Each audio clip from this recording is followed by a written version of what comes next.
Shubor nakaslem jong unongsan Hima. Menteri Ketenagakerjaan jong ke Sarkar pedeng Kren Rijiju.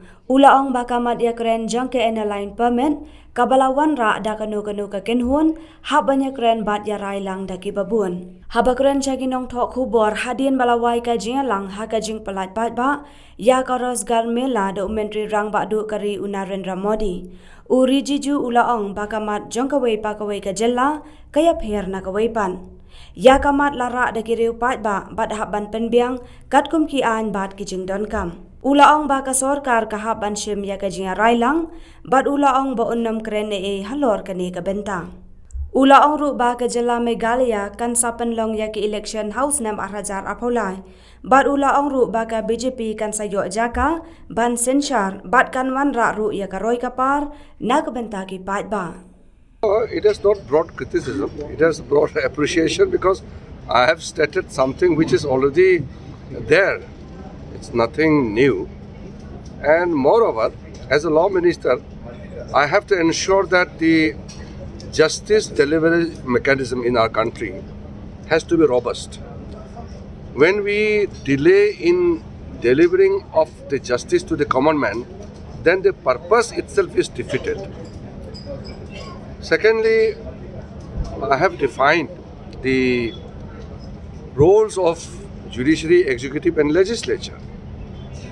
So my point is very limited, that we all are committed to work for the nation and our roles are defined, and we need not get into somebody's territory and get into unnecessary diversion of your roles. Rather than that, one must concentrate and focus and remain within the rim of the responsibilities defined by the Constitution of India. That is the point. So another question here, as a Union Law Minister, what's your take on the recent verdict on the Bilkis Bano case? I don't normally scrutinize on the judgment delivered by the Supreme Court or the High Court or any court of the country, because it is not proper for me to make an assessment about a judgment. I may agree with the judgment, I may not agree with the judgment, but I cannot question the judgment itself. But I am more on the process of judicial pronouncement, I am more on the process of delivering faster justice.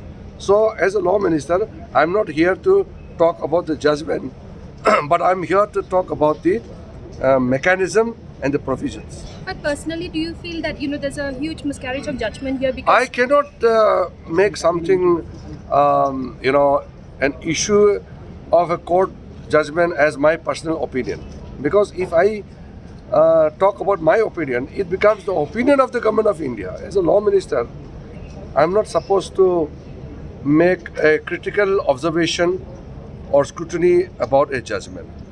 Even if I don't like the judgment, I should not comment on that.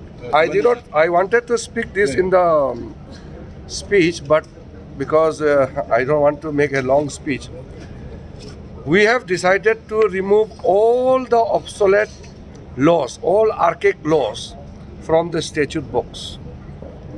Unnecessary laws are a burden for the common man. Laws are meant to bring something good about the common people, not to trouble them.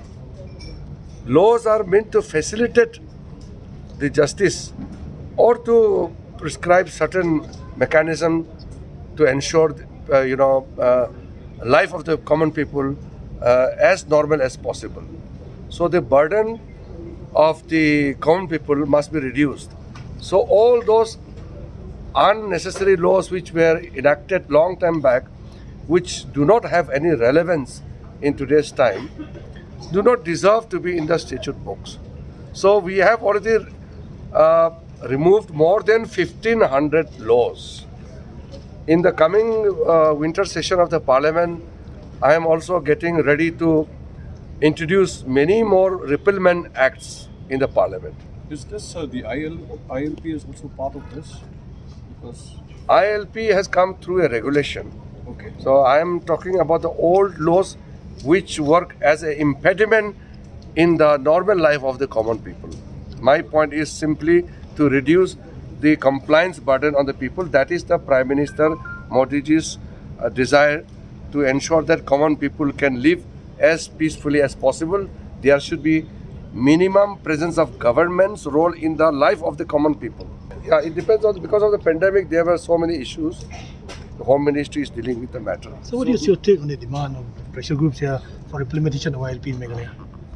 No, the issues about each state is different from the other.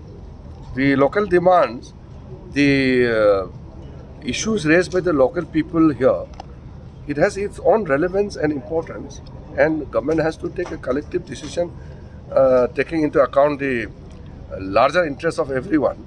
I cannot comment on any specific thing because it requires larger deliberation and as well as consultation. With Meghalaya heading for election next year, how do you view BJP's performance? No, Meghalaya, I think it's one of a very vibrant state, and NDA has to have a major role in the governance here. Otherwise, it will be unfortunate for the people. Meghalaya people have voted for the NDA led by the NPP, or Conrad Sangma's party. They are doing good job, but I wish BJP has a more role in the government, because more role of BJP will bring more development and more benefits to the people. I have seen wherever BJP is in power or where BJP has a larger role in the government, the benefits to the people are much more, because BJP has a one single agenda of working for the people. We work in a mission mode. We have no time, no energy for ourselves. We dedicate everything for the people. So Meghalaya deserves more MLAs from BJP party.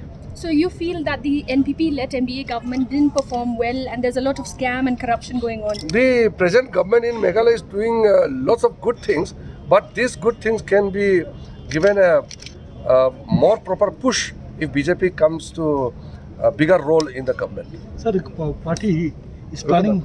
The party is planning to shut down Bernard Manak, was our vice president of the party, who's now serving the jail term. No, the party internal matters I cannot say.